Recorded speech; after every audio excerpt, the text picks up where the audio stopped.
What's going on, guys from all over? Welcome back to another exciting episode of True Artorias with Loaf Meat. We're gonna get out of Blight Town today. And to do that, we need to go around this way.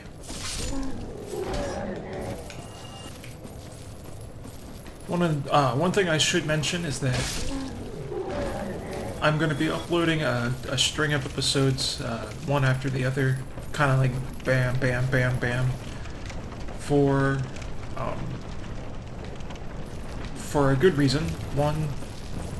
A couple good reasons. One, I have the time, so when I have the time, I want to take advantage of it because with my work schedules and stuff, man, it can get pretty difficult to do anything remotely fun or interesting. And secondly, Fallout 4 comes out in about a week, and after that does, God knows if I'm gonna come back to this. It depends on how addicted I get. I'm gonna try to set some time aside at nights to do an episode and upload it and get everything all working fine. Doing it for you guys, but man, I've been looking forward to Fallout 4 for some time, at least since they announced it.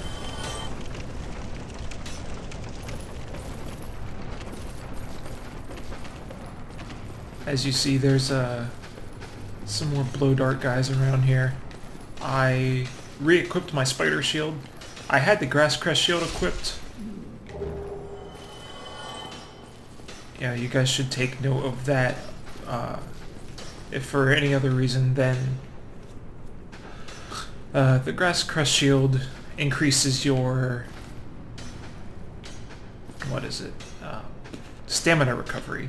So what that means is instead of my stamina recovering, as slow as it does normally, I think it almost doubles the speed, I think is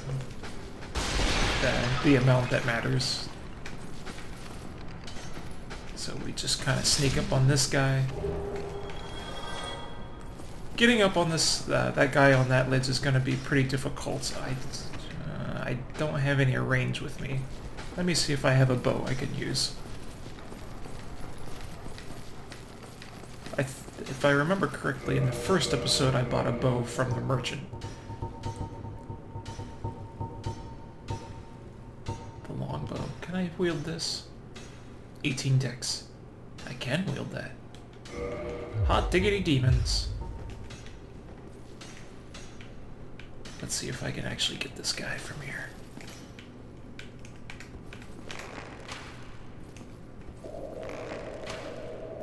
Somebody's toxined me.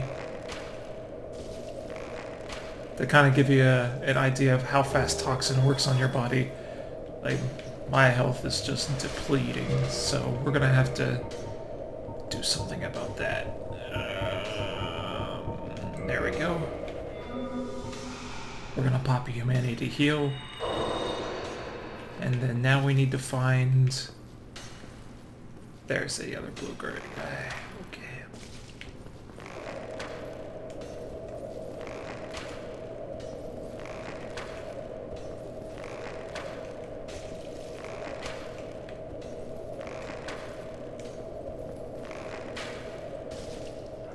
Wow.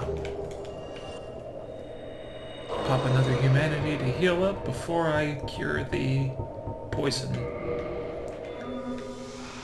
Okay, so now that that's out of the way, let's unequip the bow, and we're gonna go down there. Oops, I meant to heal. That's alright. 15 humanity. Ain't no thing. We're coming down here because there is a Firekeeper soul down here, so that's going to be used to upgrade our Estus Flask even further, so it heals more. So it's a really good thing to do. Kill all these guys. It's guarded by 2 of these dogs. That's what that item is there.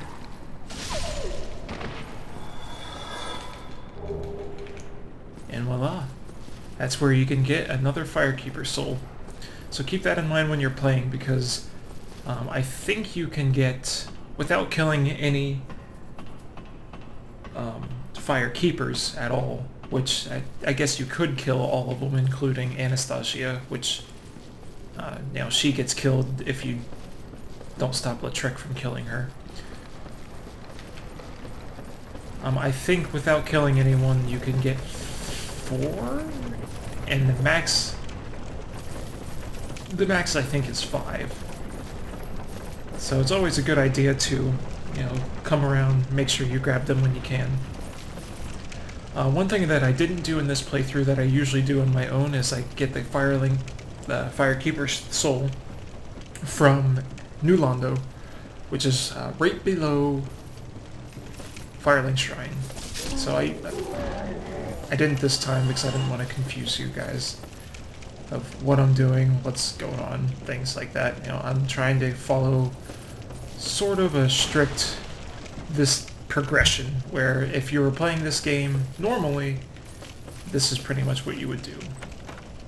Right here is we get the key to New Londo Ruins. This is the key that unlocks the gate that separates New Londo with Valley of the Drakes and essentially Blight Town. So if I had the master key, I would be able to, right from the start, leave Firelink Shrine, go down below it, go through New Londo, and then access Blight Town. Oh no, we aggroed both of them. So I think I'm going to run through here. Ooh, that's why I wanted to run through there, because these guys are some nasty stuff. They drop dung pies, but they also have a rare chance of dropping their weapon, which is the Great Club. Or Large Club. I think it's the Large Club. It's actually a really sweet strength weapon. In fact, I would argue that it's one of the best. As you see here, we're in Valley of the Drakes, except for on the other end. Earlier, I showed you how to get to the Valley of the Drakes from the Darkroot Garden, or the Darkroot Basin, and it's that way. Over there. We're not going to go down through there. There's really no reason for us to do that yet. So we're going to go this way. Pick that up. Open up this gate, which leads right into New Londo.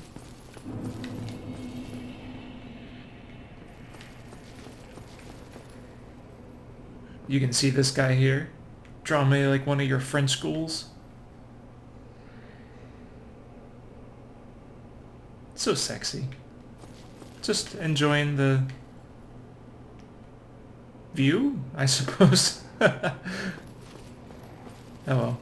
well. There is a merchant right here. Well, this is unusual. You haven't lost your head, and more importantly, you're free. Well, he's a merchant slash blacksmith.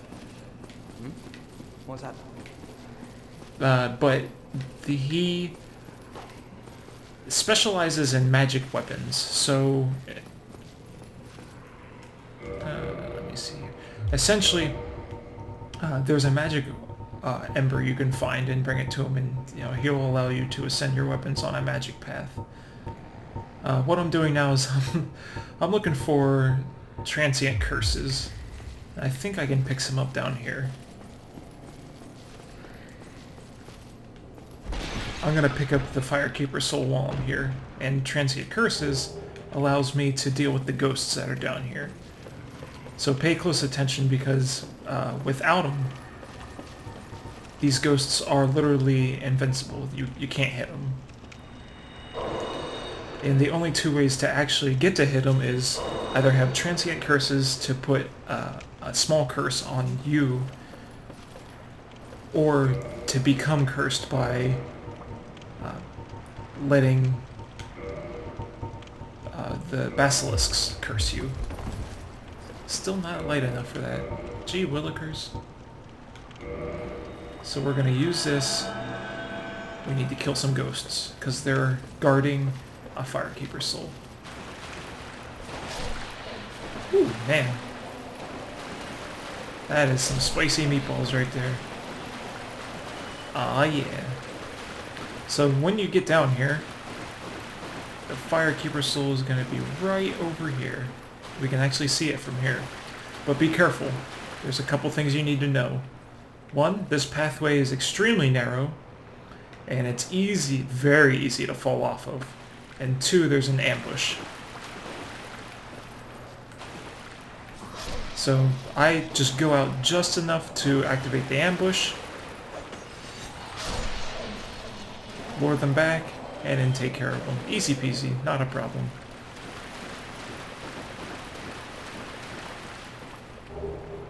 Firekeeper Soul. There's nothing in these barrels, I just like breaking them. Now be careful. It's really easy to fall off right there.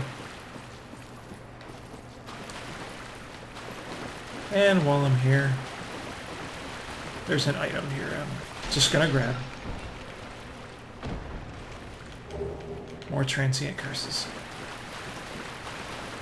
You can buy transient curses from the female undead merchant in the aqueduct, which is right next to Firelink Shrine.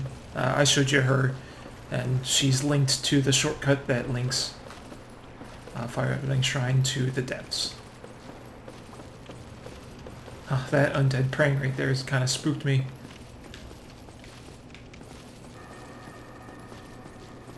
There's a weapon here, the S-Stock, which is a pretty decent dex weapon. But once again, we're not really a dex specialized build, so we're not going to get a lot of use out of that.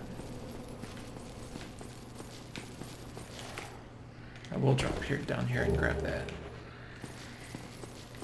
And up this way, this will lead to Firelink Shrine. So we've essentially went into a giant circle, which is pretty neat. You know, it's a very interconnected world. While we wait for that, I will show you this. I did some farming. I got 27 large Titanite while I was farming, and 62 small, or the small green Titanite shards. So I spent a lot of time down there. Especially since I usually don't waste my time farming unless I have the Gold Serpent Ring, which increases your item discovery rate, in addition to having 10 humanity. So I think the grand total of item discovery you can have is like 450, and I've been rocking like, what is it, 210, so I can essentially double it. What's up? Let's reinforce Amestus. Now that we have 2 Firekeeper Souls. Alright. Now we'll be healing ourselves a lot more. Not that we really need it. And I say that because we don't have much health to begin with. Because, you know, if something's going to kill us, it's going to kill us in 1 or 2 hits. While I'm here, I'll show you where my levels are at. Still only 11 vitalities, don't need it quite yet. Have intelligence and faith at 12, we'll increase this to 13. You're gonna know, now that I rang the second Bell of Awakening, you're gonna notice something very strange. So hold on to your panties, we're gonna make it through this. Alright, you guys ready for this? You can kind of see him moving around over there right now. And come on, there we go. This is Frampt. He is a giant serpent, and he's the friend of Lord Gwyn. Ah, hello. Was it you who rang the Bell of Awakening? I am the primordial I rang both the Bells of Awakening. Frampt, close friend of the great Lord Gwyn, chosen undead, who has rung the Bell of Awakening. I wish to elucidate your fate. Do you seek such enlightenment? Sure. Very well. Then I am pleased to share. Chosen undead, your fate is to succeed the great Lord Gwyn, so that you may link the fire, cast away the dark, and undo the curse of the undead. To this end, you must visit Anor Londo and acquire the Lord Vessel. So, what he is saying is that as the Chosen Undead, we're destined to take over for Lord Gwyn, link the fires, and get rid of the undead curse. He is a lying bastard. Here's why. One, he is only interested in extending the Age of Fire, which is going to end eventually. Like, his plan is to actually keep burning undead. You know, keep, you know, after like, the point is like, once I overthrow Gwyn in thousands of years, he's gonna send somebody else to overthrow me to keep that going. The other lie he's telling is that the undead curse cannot be broken with the Age of Fire. At least that's my understanding, because the undead curse is just inherent in humans. Like, that is... It's just because humans are born from the Dark Soul, which is what the furtive pygmy found, the primordial man. And then the primordial man split his Dark Soul to create humanity. So it's all connected. So I am pleased to see you well. he's Is it kind something of... It's hard to say that he's a bad guy, because obviously the Age of Fire, you know, was pretty neat, you know, in a lot of ways, but the whole Chosen Undead thing, in my interpretation, is just phony baloney. We're going to feed him green Titanite. For every 1 green Titanite we feed him, he gives us 5 small Titanite shards, which is great because we're going to need him to upgrade some stuff. Feed green Titanite.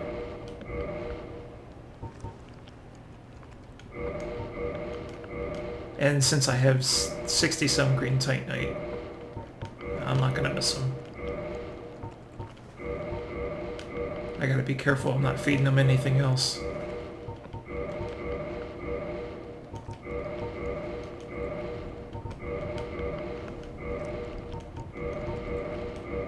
One other thing is, you can feed him items for souls, and you can see the soul values on the right side. He actually eats poop. He eats shit for 200 souls. That's not too bad. He will give you a lot more for this copper coin. So we're going to give him the copper coin because this is pretty much the only use for the coins in this game. He also does that really annoying roaring sound every time you feed him something. Oh my goodness, I have my phone on vibrate. Sorry if that scared you. It kind of scared me. Jesus. We will be upgrading Broken Straight Sword because we're going to use this to make the Artorias sword. You need either the Broken Straight Sword or the Straight Sword hilt in order to actually make the Great Sword of Artorias. So it doesn't matter which one we upgrade. I'm just choosing this one. And I am going to switch up my weapons. I'm either going to use the server Farewell. or the... what's it call it? The Zweihander. I've never actually used either.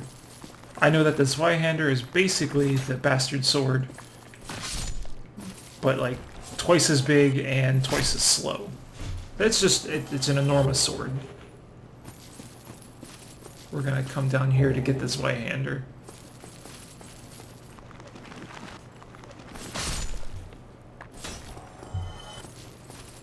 And now that we're kind of in, you know, high enough level that these skeletons aren't shit. When I came down here earlier, if you remember, like I was getting wrecked by these guys. But now I'm doing the wrecking, haha.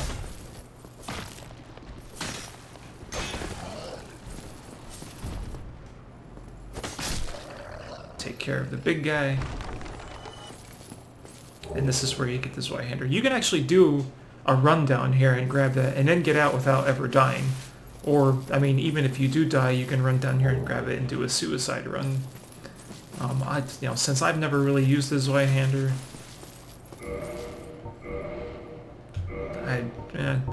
I barely even bother picking it up ever. But I do want to take a look at it, just so I know what the stat requirements are to handle it. So 24 strength. So I have 24 strength, so I can actually use it. It is it's a heavy son of a bitch. It weighs 10. Jesus. But so does the server. So let's look at the damage comparison. Looks like the Zweihander is just better all around. I get it has higher damage and higher scaling.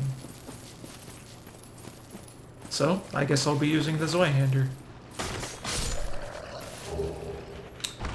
Since it's one of those weapons that I never really used before, we'll see how long I can actually handle that.